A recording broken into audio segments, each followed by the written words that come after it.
Fear smelled like expensive cologne and silence. Choi Seung-woo had learned this early, at age 12, watching a boardroom full of grown men go quiet the moment his father walked in. Not out of respect, out of dread. He'd filed that observation away like a blade, sharp-edged and patient, and by 45, he'd become the thing people went quiet for. CEO of Choi Global Industries. Net worth, classified but whispered in the billions. Tall enough to make doorways feel like suggestions. A jawline carved from stubbornness, eyes the color of deep water before a storm.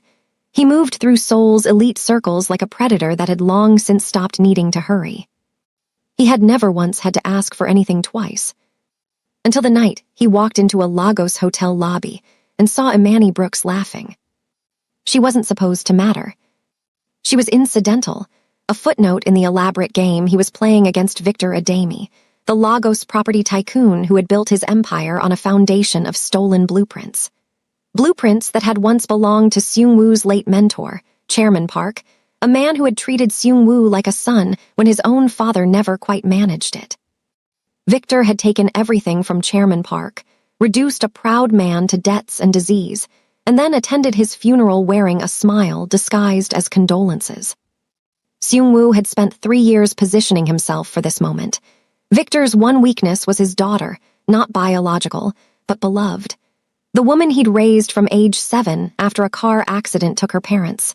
The woman who stood to inherit 30% of Ademi Holdings the day she married. Imani Brooks. Seung-woo had done his research. He expected someone polished and performative, sculpted by privilege into the shape of a trophy. He expected someone easy to manipulate. He did not expect this. She was standing near the hotel fountain, laughing at something an elderly porter had said, her head thrown back with complete abandon. No performance. No audience management.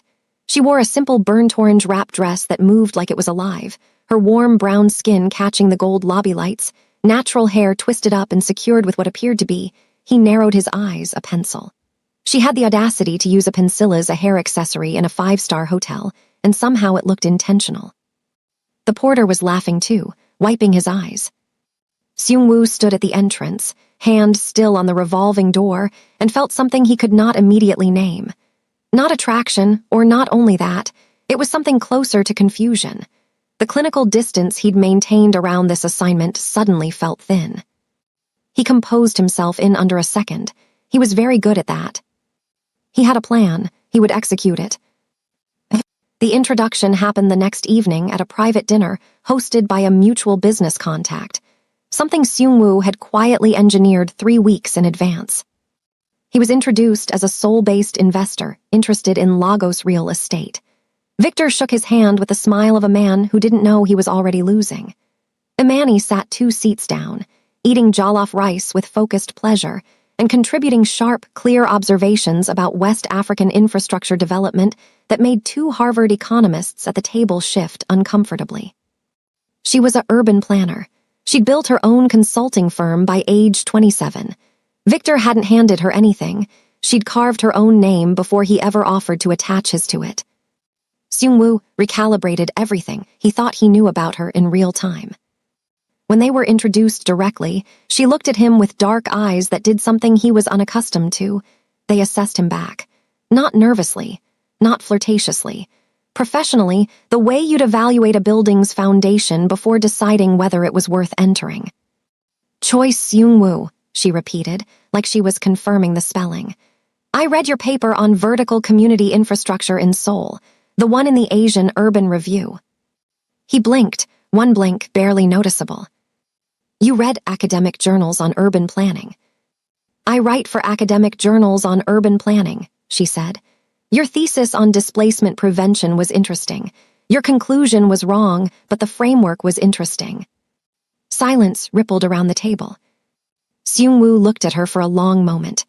Then, for the first time in longer than he could remember, he felt something flicker upward at the corner of his mouth that wasn't calculated. Wrong how? He asked. She told him, clearly, without softening it, for 11 minutes. He didn't stop listening once. 6 weeks later, Seung-woo proposed. Not to Imani, not yet. He proposed the arrangement to Victor first, a merger of assets, formalized through marriage. Victor's expression moved through surprise, calculation, and greed in quick succession before settling on enthusiasm. A Choyadami alliance would be seismic, the kind of thing that moved markets. Victor saw legacy. He saw protection. He saw his life's work secured. He didn't see the trapdoor built into every clause. Then Seungwoo went to Manny. She lived in a clean, unfussy apartment in Victoria Island. Bookshelves on every wall, a drafting table by the window. She opened the door herself, no housekeeper, no assistant, wearing paint-stained linen trousers and reading glasses pushed up on her forehead. She'd clearly been working. She looked at him the way she always did. Like he was a structure she was still deciding whether to trust. "You didn't call first," she said. "I didn't want you to prepare a defense," he said honestly. She stepped back and let him in. That surprised him too. She didn't ask questions from behind a closed door, didn't perform caution. She simply made a decision and acted on it. He was starting to understand that this was simply how she moved through the world. He sat. He told her the truth, part of it. The marriage, the merger, the terms. He offered her financial independence, a contractual exit after 2 years, full protection of her own assets. He did not tell her it was about revenge. She listened without interrupting. When he finished, she was quiet for what felt like a very long time. "You're asking me to sell 2 years of my life," she said finally. "I'm asking you to be compensated for 2 years of your time," he corrected. "That's the same thing dressed in nicer language." She tilted her head. "Why me?" "You're the logical choice. Victor trusts you. The alliance." "No," she shook her head slowly. "That's the corporate answer. I'm asking why you came here yourself instead of sending a lawyer." He had no prepared answer for that. "Because I wanted to see your face when I asked," he almost said. "Because every other person I've made an offer to either said yes too fast or said no too fast, and I have no idea what you'll do." What he said instead was, "I respect your intelligence. I thought it warranted a direct conversation." She studied him for another long moment. Then she said something that lodged itself in his chest like a splinter he'd be pulling at for months. "You're not used to being read, are you? It makes you nervous." He wasn't nervous. He was never nervous. "Think about it," he said, standing. "You have 72 hours. He walked to the door. She didn't call after him, didn't ask him to stay, didn't fill the silence with anything. He stepped into the hallway and heard the door close, quietly, not slammed, not reluctant. Just closed, like a period at the end of a sentence she'd already finished writing. In the elevator, alone, Choi Seung-woo pressed a thumb against his sternum where that splinter was still settling. She'd called it nervous. No one had called him nervous in 20 years. She called him at hour 71. "I have conditions," Imani said. "I expected nothing less," he replied. A pause, then, 3 of them are non-negotiable. "Tell me." "Not over the phone." Another pause, shorter. "And Seung-woo, I know this is about more than a merger. I don't know what yet, but I will find out." The line went quiet. He stared at his phone for a full 10 seconds after she hung up. She already knew something was wrong, and she was walking toward it anyway. For the first time in this entire operation, Choi Seung-woo felt the ground shift slightly under his feet, not from danger. From something far more destabilizing. Imani's 3 non-negotiable conditions were not what he expected. He'd prepared for financial demands, a higher settlement figure, perhaps a penthouse in Seoul, shares in a subsidiary. He'd sat across from enough negotiators to know that people almost always led with money because money was safe. Money didn't reveal anything about you except your price. Imani's conditions revealed everything. They met at a quiet corner table in a restaurant she chose, not the kind of place he usually occupied, no Michelin stars, no dress code, but the food arrived fast and hot, and the owner called her by name. She was already seated when he arrived, both conditions he noted without comment. She slid a single handwritten page across the table. He read it once, then again. Condition 1, no performance of affection in private. What we present publicly is a professional agreement between 2 adults. Behind closed doors, we are colleagues. Nothing more, nothing less.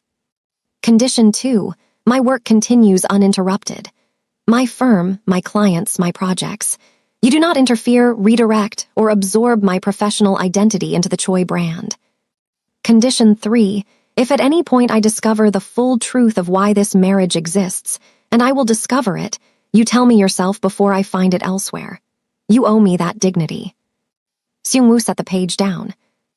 You wrote the third condition, knowing I'm hiding something. I wrote the third condition because you're hiding something, she said.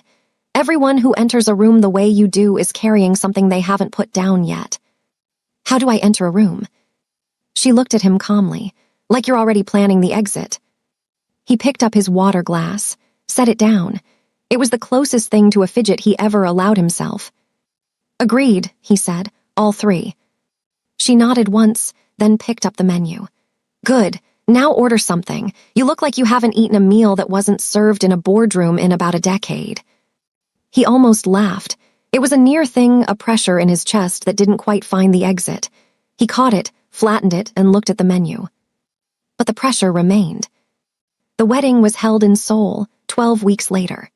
Intimate by Billionaire standards, 200 guests, a venue with clean architectural lines and winter light, cherry blossoms that had been coaxed slightly early by a horticulturist Seung-woo had retained for this specific effect. Everything was precise. Everything was curated. Every detail had been reviewed by his team 3 times. Then Imani walked in, and none of the curation mattered. She wore ivory, a gown with a deeply scooped back, her natural hair styled into an elaborate crown threaded with small gold accents that caught the light like embers.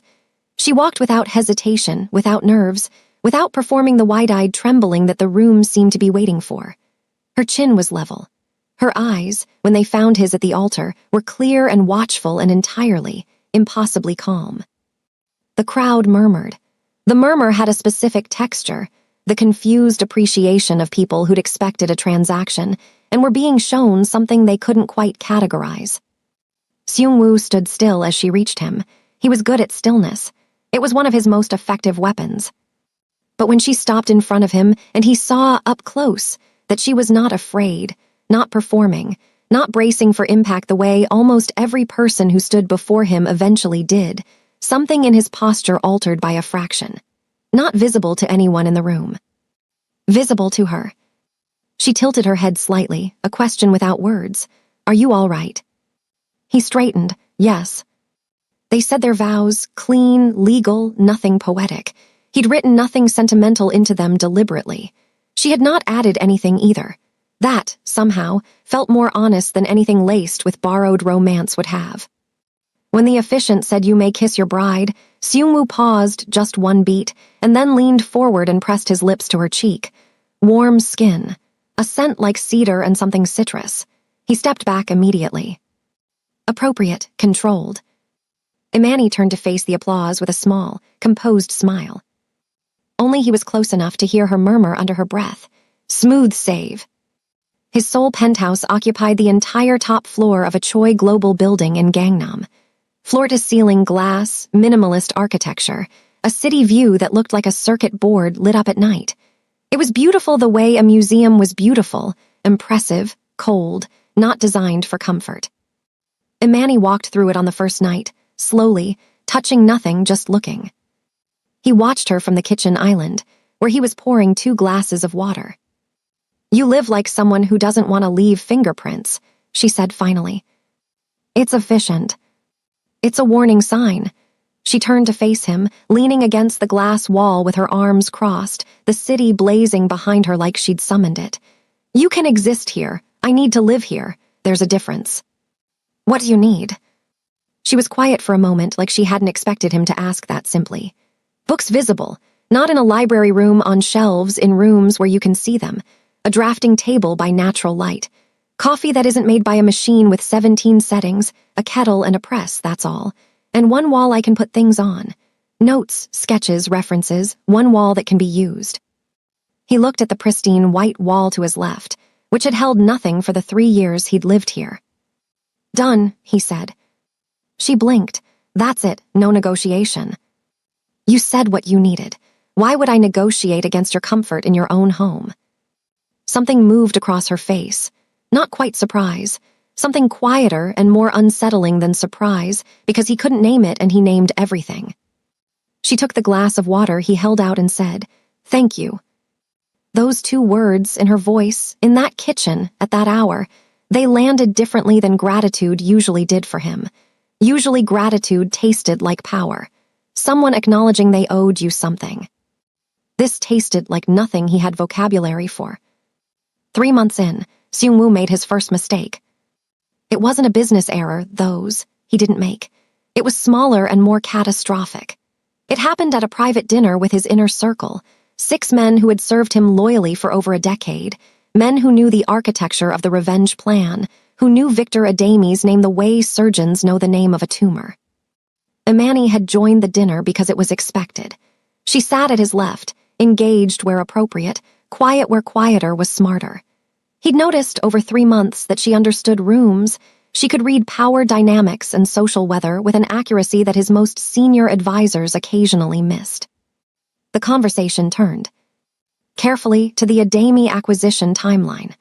Seung-woo guided it there deliberately, keeping his voice level and his language clean, nothing that would translate as sinister to an outside ear.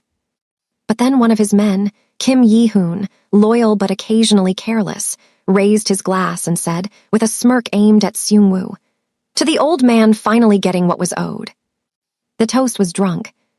Seung-woo did not look at Imani. He should have looked at Imani. Because when he finally did, 20 minutes later, her face had not changed. She was still composed, still present, still making easy conversation with the man to her right. But her left hand, resting on the table near his, had curled slightly, not a fist, just a quiet gathering of fingers, like someone bracing for cold. She knew, she'd caught it. He said nothing. He told himself he would handle it.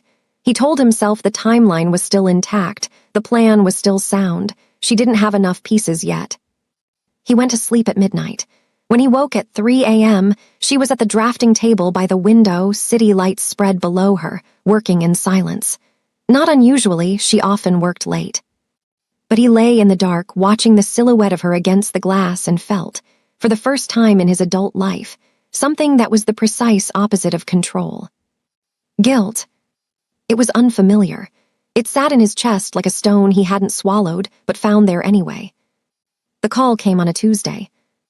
Imani took it in the hallway, which was unusual. She never self-consciously removed herself from rooms. He heard only the last 4 seconds before she appeared in the doorway of his study, and her face had done something he had never seen it do. It had gone completely still. Not calm, still, the way things go still before a fracture. "Victor had a heart attack," she said. "He's in ICU." Seung-woo set down his pen. He kept his expression neutral, composed, the face he wore for crises, because he was a man who had prepared for variables. He had not prepared for the way she would look at him in this moment. Not for sympathy, not asking him to comfort her, looking at him the way someone looks at a locked door when they've just found the key. "He's the target," she said, quietly, without drama. "That's what this is, that's what Yi-hoon meant."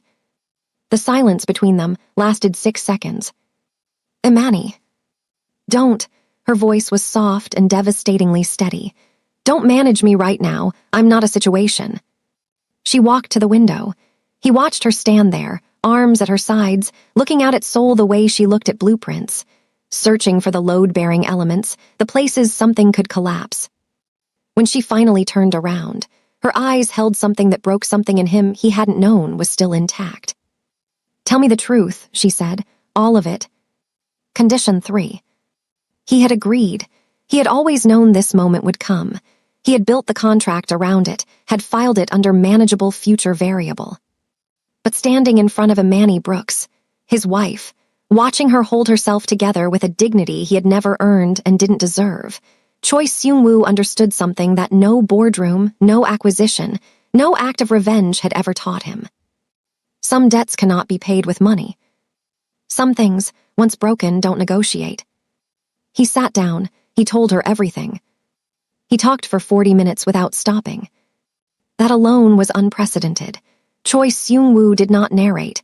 He issued directives, he made arguments, he presented positions. He did not sit across from another human being in the small hours of the morning and confess.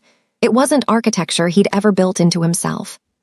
But Imani sat in the armchair across from him, feet tucked under her, and she listened the way she always listened, completely, without performance, without interrupting to insert her own reaction.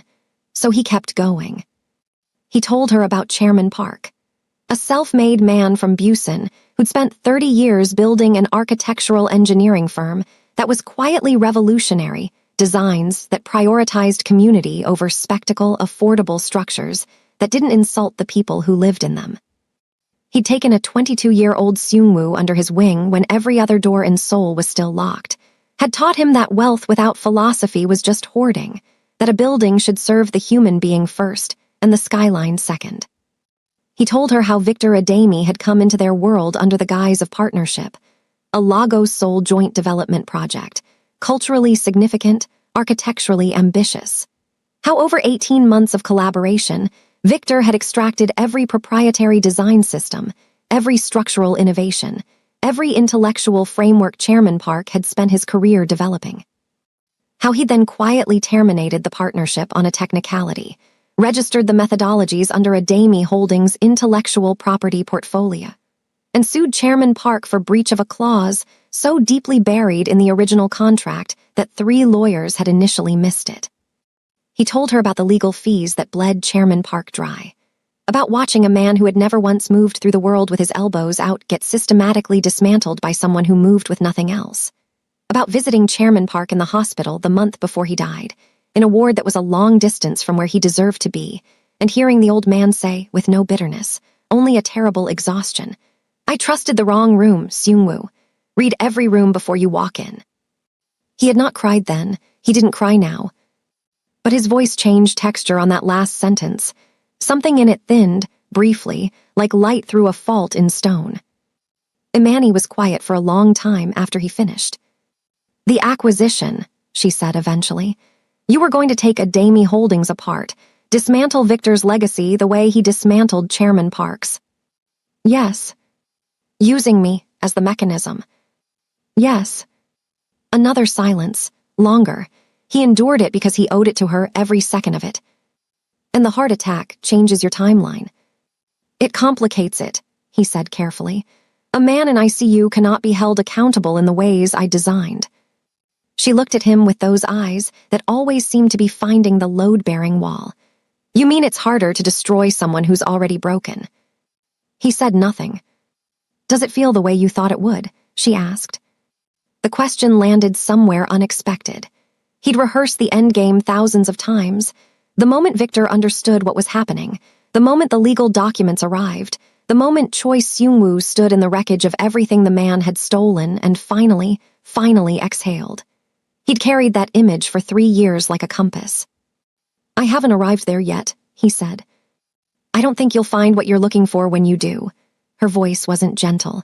It wasn't cruel either. It was simply honest, the way a structural assessment is honest, not unkind, just unwilling to lie about what it finds. "You've been building toward a moment that's supposed to give Chairman Park back to you. It won't.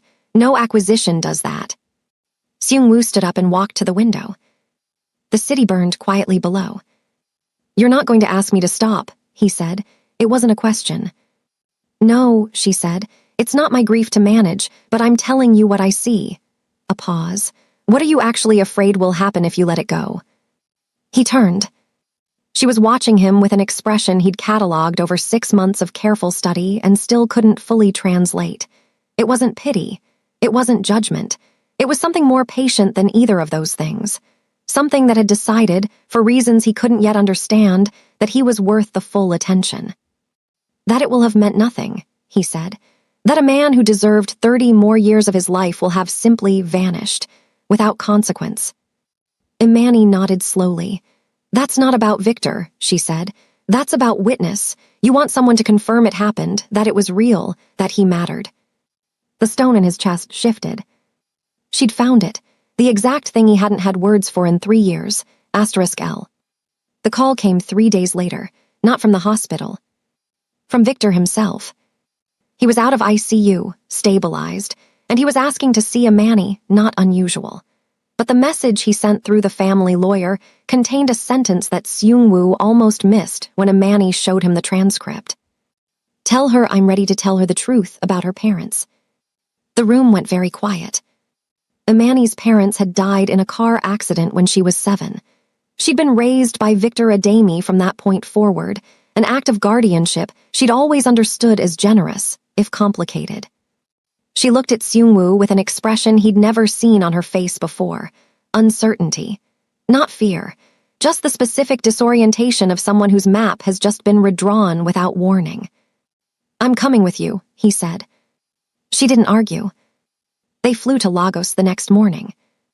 Victor Ademi in a hospital bed was still a formidable man, but formidable the way a decommissioned structure is formidable, all the weight of what it used to hold visible in its frame.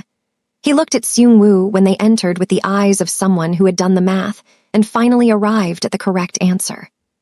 "You married her to get to me," Victor said, no preamble. "Yes," Seung-woo said. Victor looked at Imani. "Are you all right?"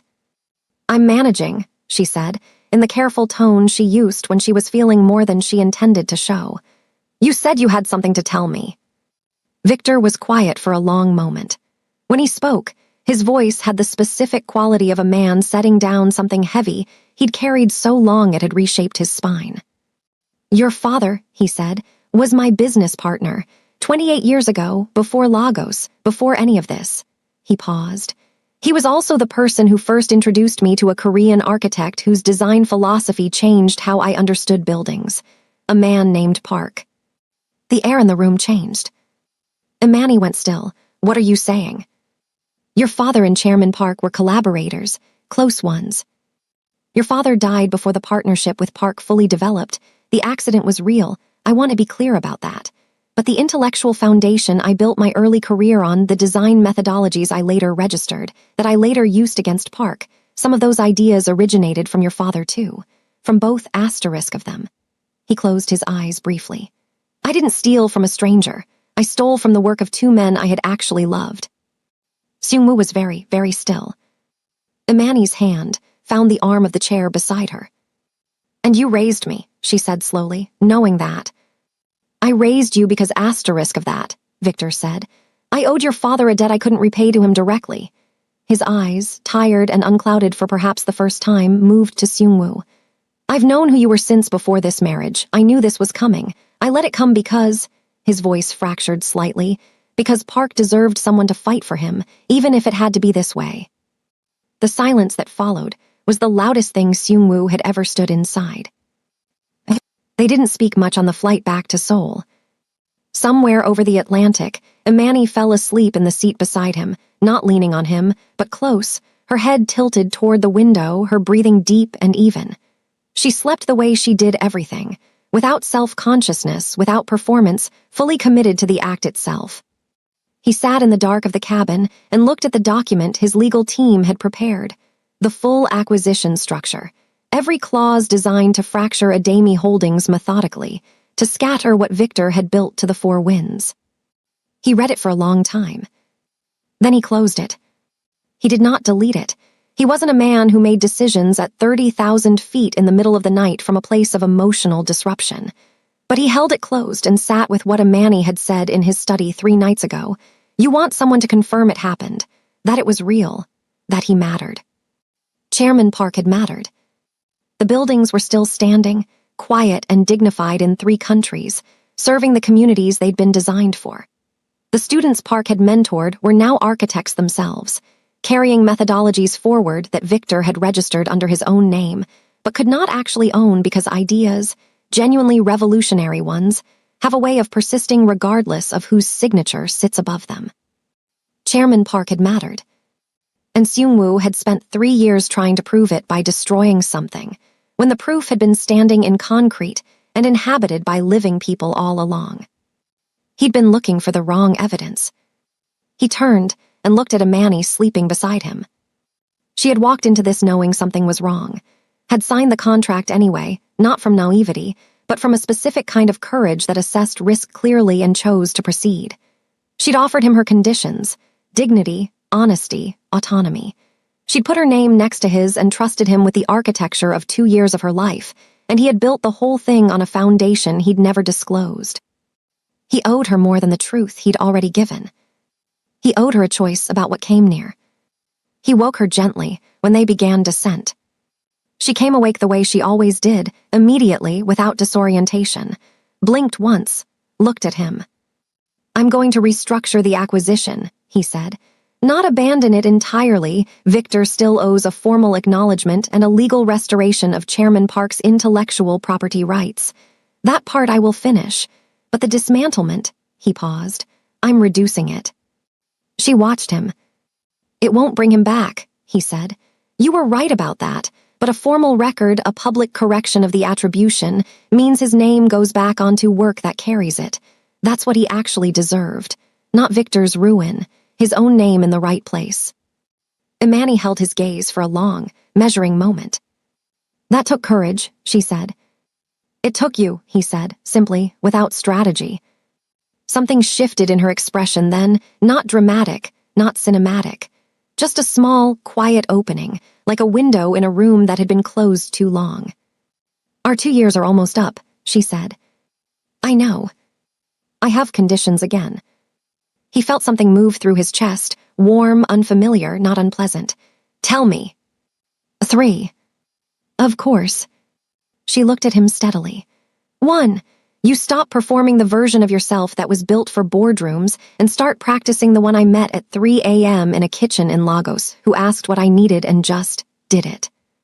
He nodded. 2. You come to Lagos with me next month. Not for business. I'm presenting a community housing project in mainland, and I want you to see what a building looks like when it's built for people first. Done. She paused. The cabin lights were coming up softly for landing. Her face in that light was warm and certain and entirely, devastatingly unafraid. 3, she said. Start this over properly. No contracts, no exits built in, no terms. A pause, if you want to. Choi Seung-woo, who had not needed to ask for anything twice in over 2 decades, who had built his entire life on the principle that vulnerability was a structural weakness, who had married this woman as a weapon and discovered she was a mirror, looked at Imani Brooks and felt every calculation he'd ever made become irrelevant. I want to, he said. 6 months later, a small but significant legal event occurred in Seoul that most of the business press considered a footnote. Adami Holdings publicly acknowledged and restored attribution of 17 foundational design methodologies to the estate of the late Chairman Park Young-yi. No courtroom, no drama, a press statement and a formal correction in the academic record. Seung-woo framed the statement. He put it on the one wall in the penthouse that had notes and sketches on it now, Imani's wall, which had migrated through 3 rooms until it occupied the main living space, covered in project references and ideas, and one photograph she'd added quietly. A picture of a building in Busan, simple and dignified, that a plaque now identified correctly. He didn't announce it. He didn't explain it. She saw it one morning over coffee and went still for a moment. Then she turned and looked at him across the kitchen. You found it, she said. You showed me where to look. She crossed the kitchen and stood in front of him. This woman who had walked into a room with a man the whole world feared, and simply, infuriatingly, refused to be afraid, and put her hand flat against his chest, over the place where a splinter had lodged itself the first evening in a Lagos hotel lobby. For the record, she said quietly, I knew it was a bad idea from the beginning. The marriage. Falling for you. A small, warm, irresistible smile. Terrible timing. Terrible circumstances. You were hiding things. I had better options. He covered her hand with his. And yet, she agreed. Outside, Seoul moved in its relentless, electric way. In Lagos, a community housing project was 3 weeks from completion. 40 families moving into buildings designed with a philosophy that people deserve beauty and function in equal measure. A philosophy that had originated between 2 men who'd understood that long before either of their names were attached to anything significant. Inside the penthouse, on the wall of notes and sketches and one correctly labeled photograph, the room held evidence of 2 people who had found each other in the wrong story and built a better one from the wreckage. Some walls are built to protect us. The right person doesn't knock them down. They simply stand close enough, long enough, that we take them down ourselves.